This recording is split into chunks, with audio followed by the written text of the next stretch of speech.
पिंजरे में फंसे हुए एक शेर के रोने की आवाज़ को सुनकर एक मेमना दौड़ कर वहाँ पहुँचता है। वहाँ पहुँच कर देखता है कि शेर की बड़ी बुरी हालत हो रखी है और वो पिंजरे में फंसा हुआ है। वो शेर से पूछता है, क्यों भाई, ये कैसे इसके अंदर पहुँच गया? तो वो अपनी कहानी बताकर कहता है, मुझे जल्दी से बाहर निकालो, मैं आपका बड़ा आभारी रहूँगा। तो मेमना कहता है, मैं आपको बाहर तो निकाल लूँ, लेकिन ऐसा तो नहीं कि तू मुझ पर हमला करे या तू मुझे नुकसान पहुँचाए। शेर पूछता है, क्या बात कर दी? तू मेरी जान बचाए और मैं तुझ पर हमला करूं? ऐसा तो हो ही नहीं सकता। मेमना आश्वस्त हो जाता है और वो शेर को काफ़ी जतन के बाद उस पिंजरे में से बाहर निकाल लेता है। शेर जब बाहर आता है तो वो सोचने लगता है कि यार, मुझे इसके अंदर पड़े पड़े कम से कम 4-5 दिन हो गए हैं, बहुत कमज़ोर भी हो गया हूँ, भूख भी बहुत लग रही है, तो क्यों ना मैं इस मेमने को ही अपना भोजन बना लूँ। और इस सोच के साथ ही वो मेमने पर झपट पड़ता है। मेमना जैसे तैसे अपने आप को बचाता है और बचाकर वो शोर मचाने लगता है, रोने लगता है, चिल्लाने लगता है।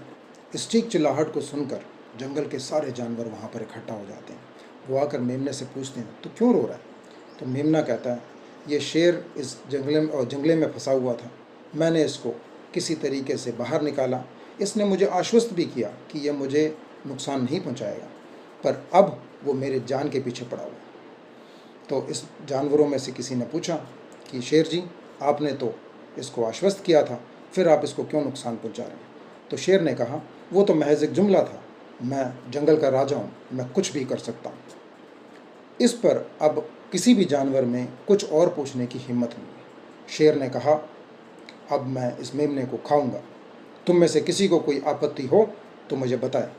अब सारे जानवर चुप, किस में हिम्मत कि वो शेर से कोई सवाल पूछ ले। लेकिन कमाल की बात यह थी कि उनमें से एक गधा था। गधे ने अपना हाथ उठाया और कहा, शेर जी, मैं जानना चाहता हूँ कि यहाँ पर क्या हुआ। शेर कहता है, मैं इस जंगले में फंसा था, मेरे को इस मेमने ने बचाया और मेरे पे ये मेमना। तो गधा कहता है, ना ना ना ना ना, ऐसे नहीं, मैं गधा हूँ, मुझे बात ऐसे समझ में नहीं आएगी जब तक कि तुम मुझे करके ना समझाओ कि क्या आखिर में क्या माजरा था। शेर कहता है, लो कोई बात नहीं। वो पिंजरे के अंदर चला जाता है और मेमने को आदेश करता है, इसकी कुंडी बंद करो। मेमना तुरंत जाकर जंगले को बंद कर देता है।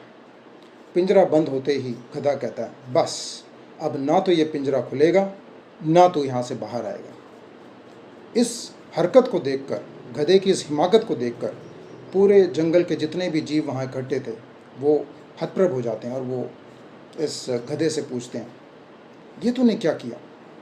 गधे ने कहा, आज अगर मैंने इसको छोड़ दिया तो कल जिस तरीके से आज ये मेमने को खाएगा, कल मेरे को और तुमको सभी को खाएगा।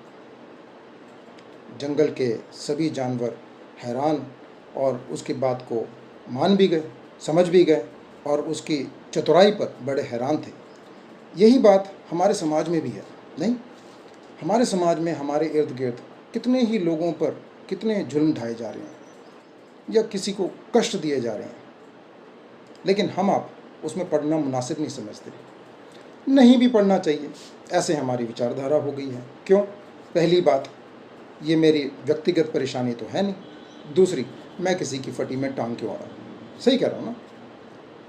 लेकिन ये ज़रूर ध्यान रखें, जब हमारे घरों में, जब हमारे दफ्तरों में, जब हमारे कार्यस्थलों में, जब हमारे समाज में जनरली किसी के साथ कुछ गलत होता है और हम चुप्पी साध लेते हैं, तो ये ध्यान रहे, कल हमारा नंबर भी आ सकता है। जो समाज में हो रही बुराइयों के खिलाफ आवाज़ उठाते हैं वही अच्छे व्यक्ति हैं, वही सच्चे व्यक्ति हैं, वही सम्मानित व्यक्ति हैं।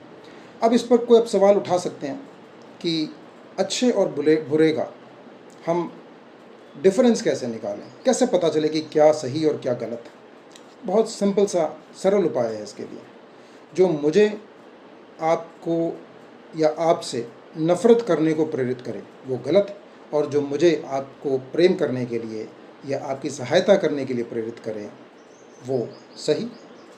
अब चाहे वो धर्म हो, चाहे कोई प्रतिष्ठान हो, चाहे कोई संस्था हो या कोई व्यक्ति विशेष हो, यदि वह मुझे आपसे नफ़रत करने के लिए प्रेरित कर रहा है तो बहुत सिंपल सी बात है, वो गलत है। और यदि वह मुझे आपसे प्रेम करने के लिए उकसा रहा है, भाईचारा बढ़ाने के लिए उकसा रहा है, वो सही है। मेरा मानना है कि आप मेरे वक्तव्य को समझ चुके हैं। धन्यवाद। जय हिंद।